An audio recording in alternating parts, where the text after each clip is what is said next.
The future does not exist, and I simply must insist. It's Rhyme and Reason 1069. Oh, yeah. Hey there, Tony here. Hope you're doing all right today. And nope. The future does not exist. But you can still pretty much take some things for granted, like typical things, like the sun rising in the east tomorrow morning.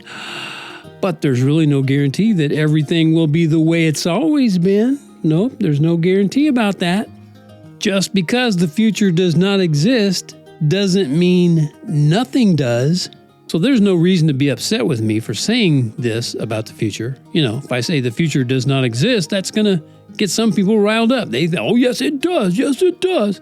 And I'm just sharing it to point out how important it is to get as much learning and understanding as you can. Understanding what makes human beings tick is a key to treating each other better. So get some understanding, okay?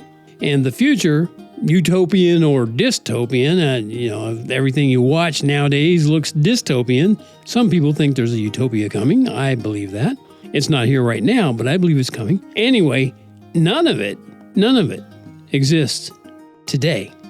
And that's my point. Matter of fact, I'm going to go one giant step further than that. I believe if human beings would learn to enjoy serving one another instead of stealing from and even murdering one another, that the description you find in the Revelation, that book at the end of the Bible, I believe that wouldn't have to come true. Nope, I don't believe for a second that our loving Creator decreed all that before the foundation of the world to happen. No way about getting out of it. I don't believe He did that. He said, this is the way it's going to be. All this terrible stuff's going to happen, and there's nothing you can do about it. I don't believe that. I believe He would love to see it not come to pass.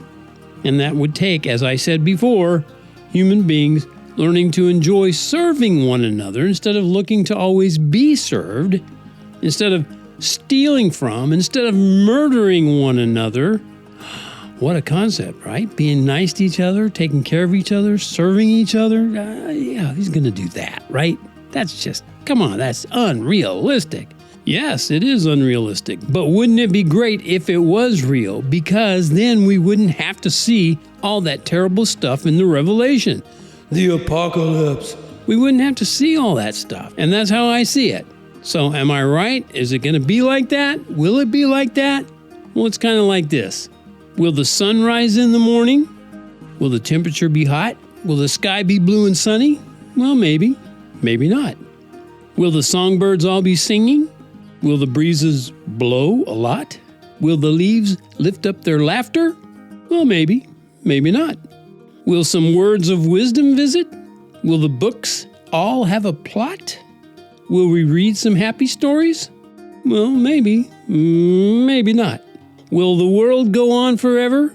Will the getting all be got? Will we all be nice to others? Well, maybe. Maybe not. And I would say probably not. I, would like to say that it would be great if we could learn to serve one another. I say that stuff, but I fully realize, God predicts that it will happen, and He's a good predictor because He's been watching us for thousands of years, and He sees how we just tend to steal and murder and do terrible things to each other. And He's not going to put up with that forever. So at some point, He's going to put an end to that. By the way, I challenge you to share that poem that I just shared with you. Share it with your kids or grandkids. And when you do, by the time you get to the second verse, which you can find the whole thing over at tonyfunderburk.com. Look for The Future Does Not Exist, and then scroll down, you'll see this poem that I just read and shared with you. Anyway, if you share it with your kids and grandkids, you read it to them, and when you do, by the time you get to the second verse, you can say, well, maybe, and point to them, and don't be too surprised if they say, maybe not. It's just a theory I have. Test it out. See if those little rugrats can help substantiate my theory, okay? Now, if you have a blessed hope for the future, I think we should stay connected, and I've made it super easy to do. All you have to do is go to tonyfunderburk.com, that aforementioned website, and you'll see a video there that talks about the very first 6 days. It's a rhyming book for kids about the creation week. You don't have to watch it, but if you do, you'll see a little sample of what you'll be getting that you can share with your kids and or grandkids. That book And I'll also send some music just for sending me your email address, okay? Easy peasy. And I'll be sending you regular good stuff based on the power of God's love. It's just that easy. Kids from 3 to 1,000,003 have enjoyed these fun goodies for a long time. So just add your email address to the form over there at tonyfunderburk.com, and we'll get together real soon, you and me. Thank you so much for tuning in, and as always, remember, your life has rhyme and reason because God made you. There's a rhyme and reason for your life. There's a rhyme and reason why you're here. Give your time and season to the